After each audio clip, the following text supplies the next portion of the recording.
Hello everyone, RNG here, and I'm recording a sort of deck tech plus gameplay video showcasing one of the decks that I've been playing with pretty frequently recently. I don't have my 4 copies of Wump yet, so you're not going to see any Wump brews out of me. But what I have been tooling around with is a Haunting Scream build that's, I think, a bit different from what everybody else is sort of playing in their Scream lists. And I'd like to take a moment to explain why I'm playing what I did, or why I'm playing what I am in this deck and how I like to play the deck. So the first thing that you're going to notice if you're looking up in the corner here is the curve. This looks like a Jito curve if you ignore the fact that the 2 slot has cards in it. That's a ton of 1-drops, bunch of 3s, and it caps off at 4. There's no 5-drops, there's no 6-drops, there's no 7-drops. I'm not playing this as as a full combo deck. I'm not playing this as a control deck. I'm not even playing this as an aggro deck. I'm playing this Haunting Scream deck as a tempo deck. It's really based on getting that one hit in and then just totally going off. And to that end, I've cut a lot of the cards that I didn't feel helped me work towards that goal. So one thing that you're going to see in a lot of Haunting Scream lists that you're not going to see here is Wisdom of the Elders. Let's actually go to it. Yes, okay. So Wisdom of the Elders, which is just a simple 3 power, draw 2 cards. Pure card advantage, good at drawing through towards your combo pieces, getting on there, but I didn't like this card. Another card that you see a lot that I didn't like was Scheme. Both of these are card advantage mechanisms, although Scheme doesn't actually give you card advantage. Scheme is very good at finding your Haunting Stream to actually go off.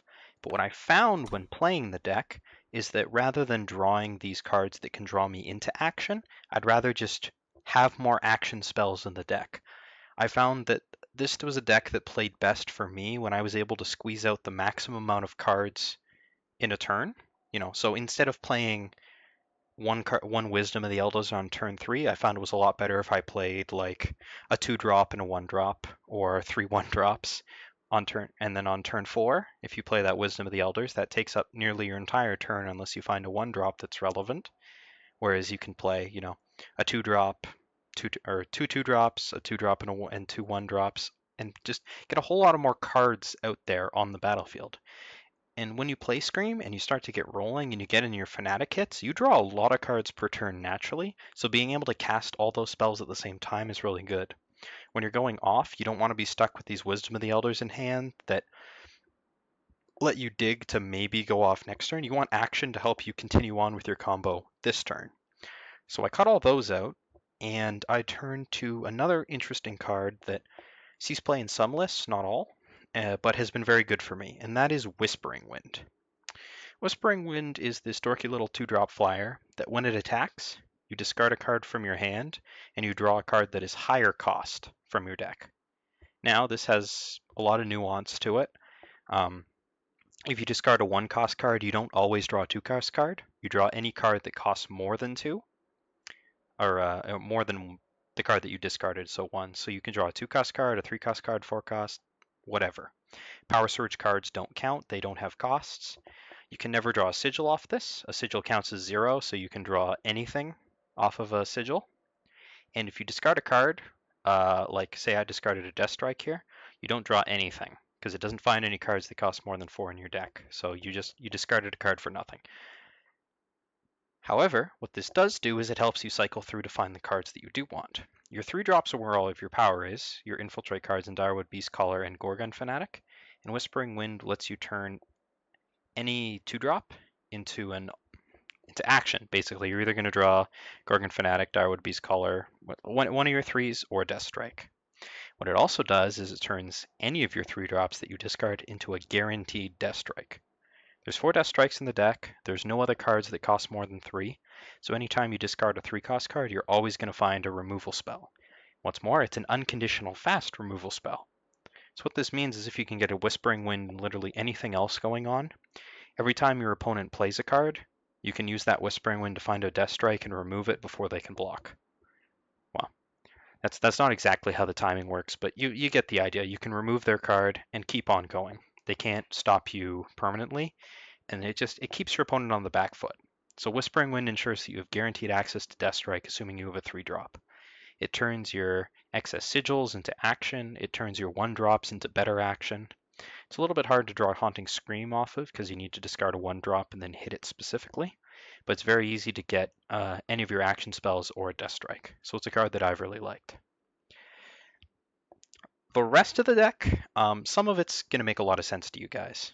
And you'll see elsewhere. You've got your Haunting Screams, that's a combo piece. Dark Return, that's a combo piece. We're playing the maximum of those. Levitate helps hop your guys over. Cycles removes Aegis. And discards to Whispering Wind to get some good cards. So it makes a lot of sense here. If your opponent relies on a blocker and for some reason you don't happen to have a removal spell, well, you can hop them right on over. It also digs towards your better combo pieces. And is just... Levitate's a card that I like, and I try to find room for in my Primal decks, but in a lot of other decks it's filler. Here it's core, and I think that's cool, because there's a lot of play with it. 4 copies of Permafrost. Permafrost is the best cheap removal spell. If you're trying to get something through and you don't really care about it sticking around, well, Permafrost is very, very good at pushing things through. It doesn't answer Sandstorm Titan or Champion of Glory, the Rakano champion, but just about everything else is going to get stopped by Permafrost. We've got 3 copies of Suffocate. Cards that are very annoying for this deck include the Void Destruction of Steward of the Past and Statue Maiden. This kills them. Also, the 2/5s like Feln Bloodcaster and Comra Healer can be difficult to attack through. This kills them. And Seraph, the 3/4, is another card that's pretty good at roadblocking your 3/2s and 1/1s. This also takes out her. It also deals with just about anything under 2 power, including the very common and very annoying Argenport Instigator. So 3 copies of those are good because people are playing tons of targets at the moment, and you're very rarely going to find a time where Suffocate is not going to be able to... Suffocate in your opening hand is not going to be able to hit something at some point. Continuing the removal suite, we've got 3 copies of Annihilate. Again, Steward of the Past is very annoying. Sandstorm Titan is very annoying to attack through, but to be able to kill it for just 2 power at fast speed, keeps up with the Temple plan. You gain power on the exchange. Theirs costs 4, yours costs 2, and you get to keep on attacking. That's why you've got 3 copies. You're not so worried about running out of targets, because if you do run out of targets, you're usually either winning or you're at a point where you can bring in those Deathstrikes and you'll be okay. Or you're dead. That's unfortunate, but it doesn't usually happen that way.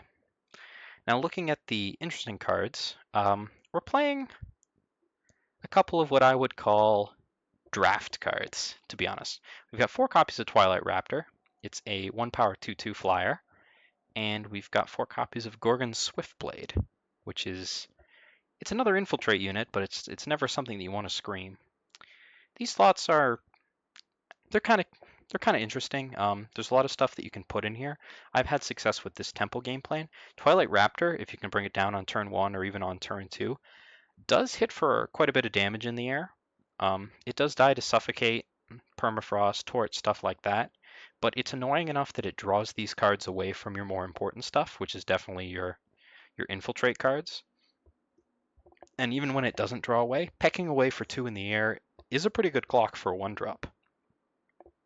If you need it to block, it blocks. It's a flyer, so it's evasive. It does a lot of things, and it's definitely one of the first things that you drop to Whispering Wind later in the game.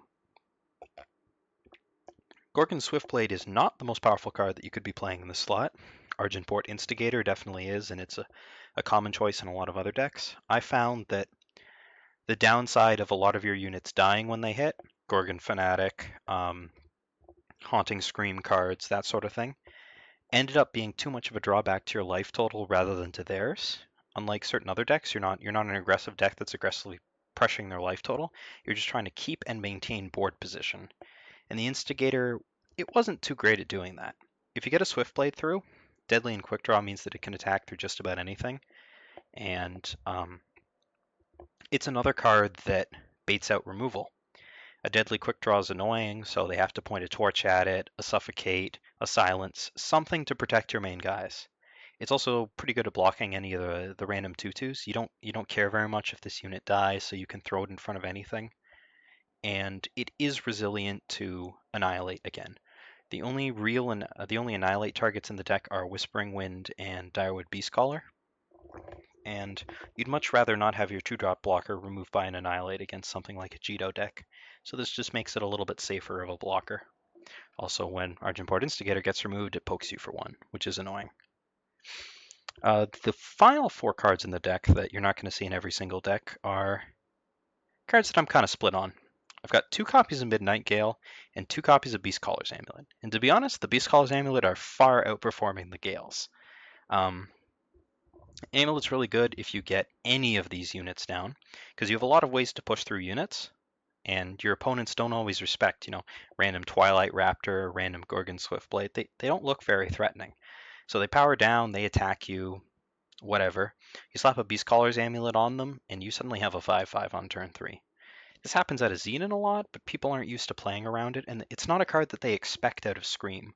It just gives you an additional threat. You don't need to get down one of your 8 key units, your Beastcallers or your Fanatics, in order to actually be threatening your opponent. And these early 5/5s, well, they draw some serious removal spells.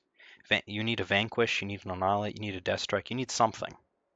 They block really well, and they keep you alive to let you start doing your combos. And if the timing's right, you can even threaten your opponent's life total with them. Usually this is either a tempo card or a defensive one where you attack in with a flyer and give yourself a big ground blocker against something like a Rakano deck. But it's a card that I've been pretty happy with. You do need to be a bit careful.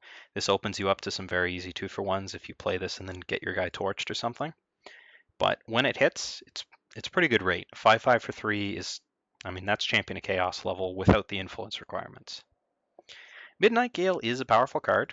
It is a 4/3 flyer for 3, but the influence cost is pretty high, and it means that you have to be a bit clever with your diplomatic seals in order to actually enable it.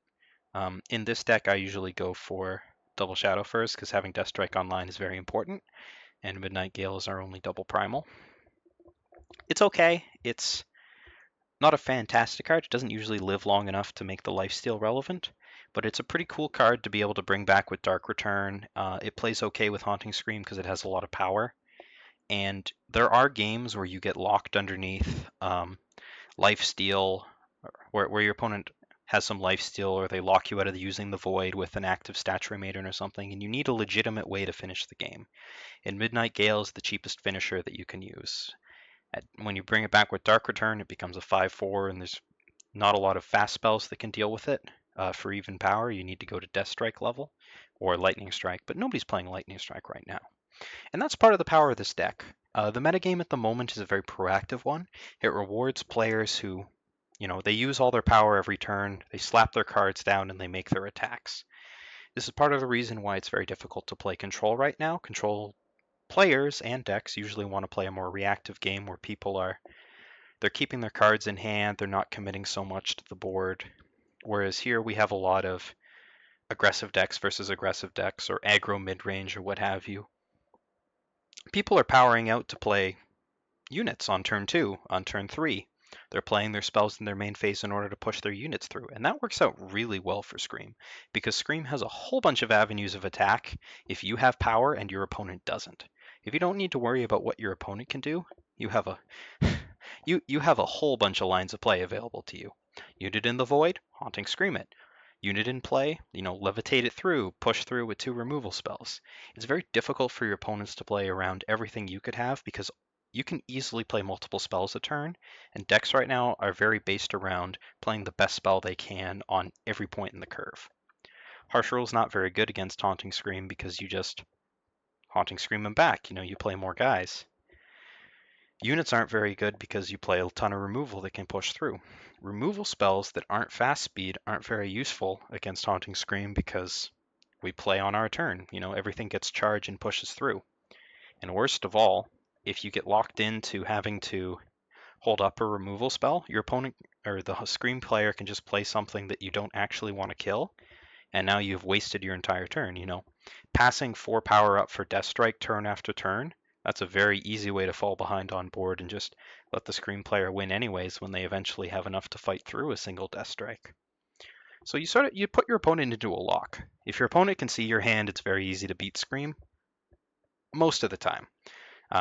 Again, this is a deck that can have absolutely absurd hands and beat anything, but most of the time you're able to get ahead because your opponent's trying to play their own game plan, but the Scream deck takes the tempo into its own hand. When you're playing against Scream, you're playing to their tune. And if you're playing to their tune, you're losing. So that's been a bit of an overview on why I'm playing the Scream deck the way that I am. I hope to show you some of the tricks with it in the gameplay videos, so stick around and check that out. And I will see you in our next video.